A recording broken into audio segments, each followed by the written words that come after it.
안녕하세요.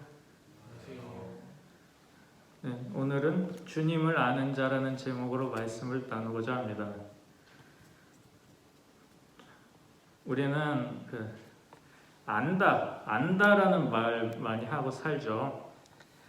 성경 퀴즈 대회를 한다고 가정해 봅시다.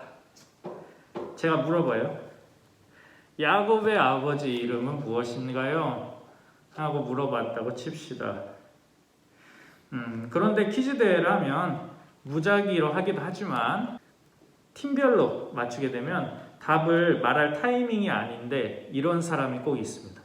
나 저거 안 돼 하는 사람이 꼭 있습니다. 또 어떤 사람 이런 사람도 있습니다. 맞춰야 되는데 나 저거 아는데 기억이 안 나. 그런 사람이 꼭 있습니다. 그럼 아는 것이 맞는지 잘 모르겠습니다만 아무튼 그렇습니다. 우리가 보통 뭔가 이렇게 문제의 답이나 길을 가다가 음악이 들리죠.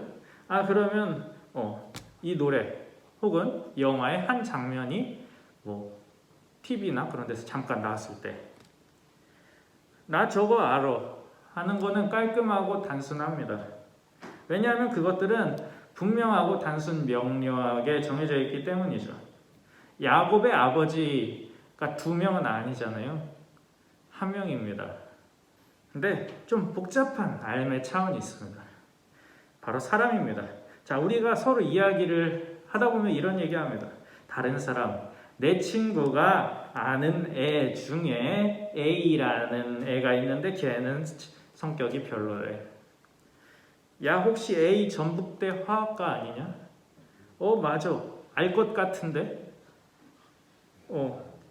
걔 신건재 아니냐? 나 걔 알아. 중학교 때 나랑 같은 데 나왔는데 애가 퉁명스럽지 속은 착해. 제가 1인극을 해봤는데요. 얼추 이해가 되시나요? 지금 무슨 얘기인지 이해가 되시나요? 자, A가 있죠. A에 대해서 얘기를 하는 겁니다. A는 과연 성격이 좋지 못한 것일까요? 아니면 A의 중학교 동창이 되어버린 대화 상대, 내 대화 상대와 맞추는 걔가 하는 말처럼 겉모습만 그런 것일까요? 도대체 A는 무엇인가요? 인간은 생각보다 다면적이고 복잡한 존재인 것 같습니다.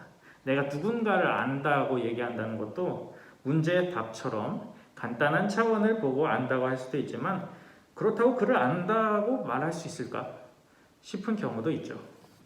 내 주변에 있는 사람 A만 해도 그런데 우리가 2000년도 더 옛날 사람이신 예수님을 어떻게 알 수 있을까요? 혹은 우리를 창조하신 하나님에 대해서 우리가 완전히 다 알 수 있을까요? 우리가 아는 것, 우리가 이렇게 하나님과 예수님을 아는 것은 A라는 사람을 아는 것보다도 더 적은 부분일지도 모릅니다.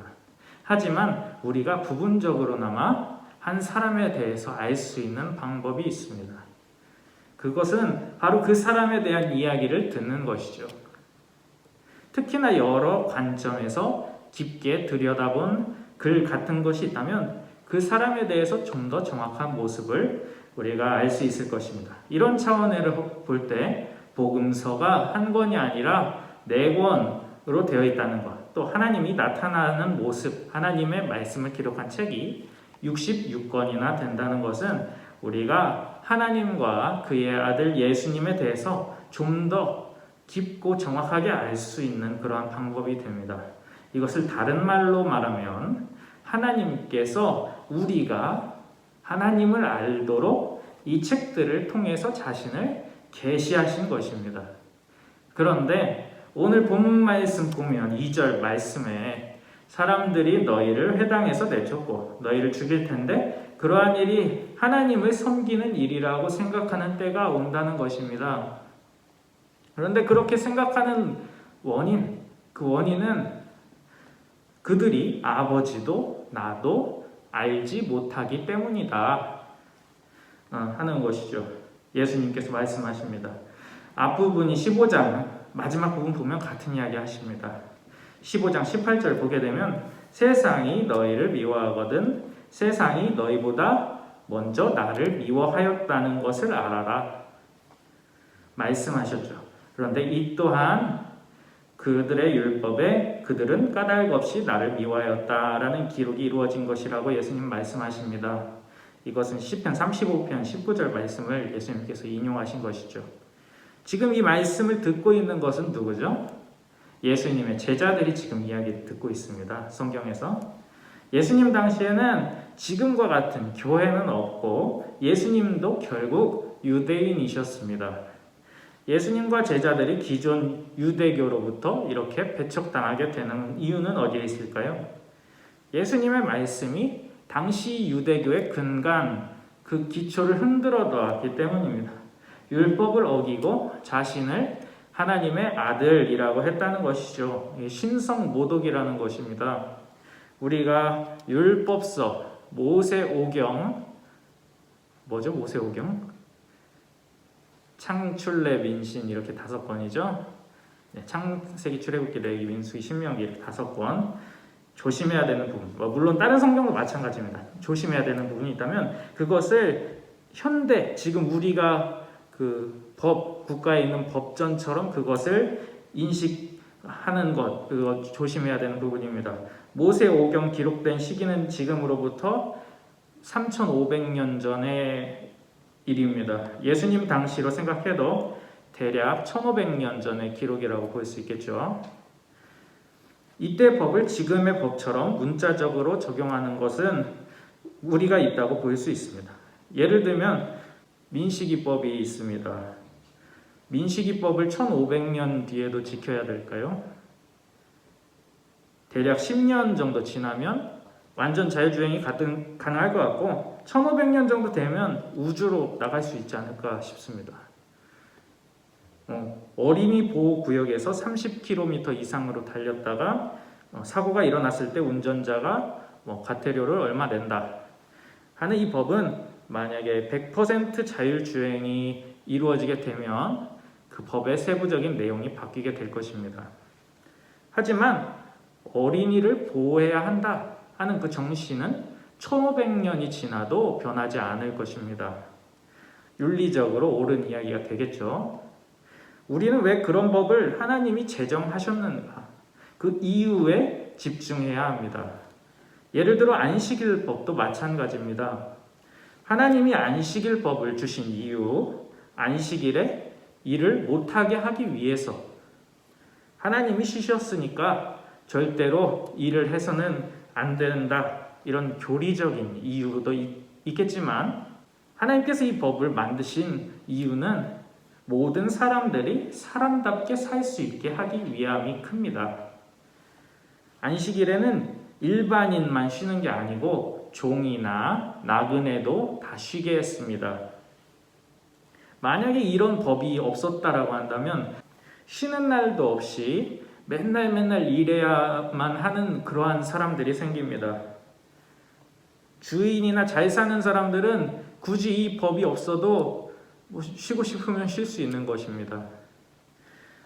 약자들도 최소한의 인간답게 살 수 있도록 하나님께서는 이러한 장치들을 만들어 주신 것이죠. 그런데 당시 유대인들은 이런 법의 중심적인 의미보다는 이 법전에 나와 있으니까 문자적인 것 자체에 집중했습니다. 예수님의 하시는 행동의 중심에 무엇이 있는가? 예수님께서 왜 안식일에 사람의 병을 고치셨는가? 그 이유보다는 안식일을 어겼다 하는 그의 행동의 문제에 유대인들은 집중했죠.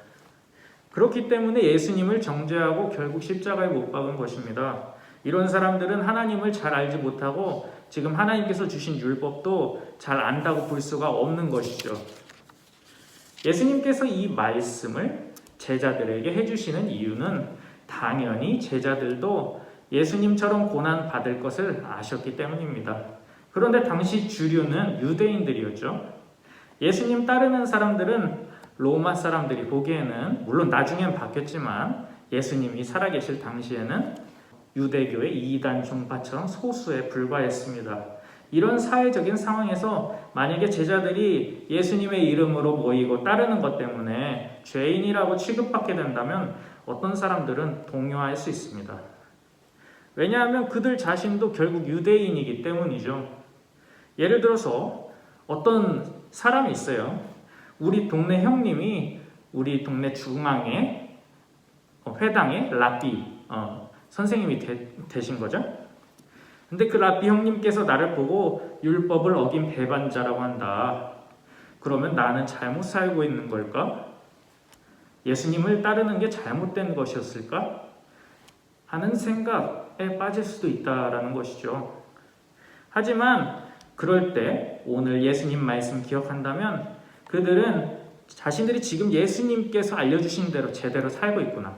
내가 핍박받고 그렇게 고난받고 있지만 예수님이 알려주신 대로 내가 지금 잘 살고 있구나 하는 것을 알 수 있다는 것입니다. 예수님께서 계속 함께 하신다면 이런 이야기 할 필요가 없겠지만 예수님께서는 제자들에게 떠나갈 것을 예고하셨습니다. 하지만 하나님의 영이신 보혜사 성령님을 보내주신다고 말씀하십니다. 오늘 본문에서 성령님께서 하시는 일은 세 가지입니다. 죄와 의와 심판에 대해서 세상이 잘못 알고 있는 것을 깨우쳐 주신다는 것이죠. 첫 번째로 죄입니다. 성령께서 죄를 깨우치게 하신다는 것은 무엇이 죄인가를 깨닫게 하신다는 것입니다. 앞에서 제자들을 핍박했던 사람들 자신은 그렇게 예수님 믿는 사람을 핍박하고 죽이는 것이 하나님의 뜻을 하는 것이라고 생각한다고 했었죠. 즉 그들은 지금 하나님을 잘 모른다는 것입니다. 예언은 언제든지 사람의 뜻으로 낸 것이 아니요 오직 성령의 감동하심을 받은 사람들이 하나님께 받아 말한 것임이라. 베드로 후서 1장 21절에 기록되어 있습니다. 성경을 읽고 해석하는 그 과정에서 성령님께서 도와주시면 우리는 하나님에 대해서 더 바르게 알 수 있습니다. 하지만 유대인들과 같이 그 마음속에 부정하다고 판단되는 사람들을 시기하고 그리스도인들을 미워하는 마음을 가지고 성경을 읽으면 성경은 그런 바르지 못한 것을 합리화하는 도구로 전락해버립니다. 마치 신천지 같은 이단 종교가 성경 해석하는 것과 별반 다르지 않은 것입니다. 이런 잘못, 하나님을 바르게 알지 못하는 죄를 깨우치게 하시는 것이 바로 성령님이시다 하는 것입니다. 두 번째, 성령께서는 의에 대해서 세상이 잘못 알고 있는 것을 깨닫게 하십니다. 성령님께서 우리의 마음을 이끄실 때 우리는 예수님께서 하나님의 아들이시라는 사실을 믿을 수 있습니다. 의에 대한 세상의 잘못은 예수는 십자가에 달려 죽어 마땅한 그러한 그 정치적인 범죄자라는 것입니다. 즉 예수님은 의롭지 못한 죄인이라는 것이죠. 하지만 성령께서는 예수님은 하나님의 아들이시며 아무런 죄가 없으시고 죽음은 우리를 구원하기 위한 방법이라는 사실을 우리로 하여금 깨닫게 하십니다. 즉 예수님께서 의로운 분이라는 것을 우리가 알게끔 성령님께서 인도하여 주신다는 것이죠. 마지막으로 심판입니다. 이 세상 좁게 보면 당시에 권력을 잡고 있던 유대 종교 지도자들은 이 세상의 주인이 바로 로마라고 생각했습니다.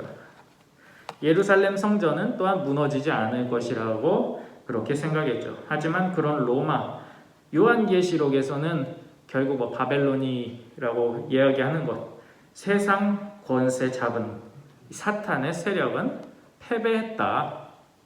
예수 그리스도의 십자가의 죽음과 부활로 말미암아 심판당하고 무너졌다라는 것을 성령님께서는 우리로 하여금 깨닫게 하여 주신다는 것입니다.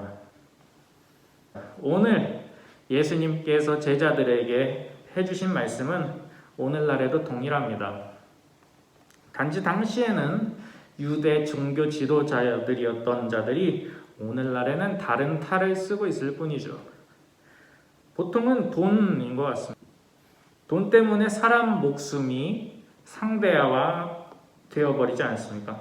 성령으로 충만한 상태에서 우리가 성경을 하나님의 마음을 가지고 주님 마음으로 성경을 읽어 나갈 때 우리는 하나님께서 인간의 생명을 소중하게 여기셨다는 사실을 알 수 있습니다. 특히 가난하고 약한 자들, 지난주에 말씀드린 양처럼 이 세상에서 홀로 살아갈 수 없는 그러한 사람들의 생명을 하나님께서는 소중히 여기셨습니다.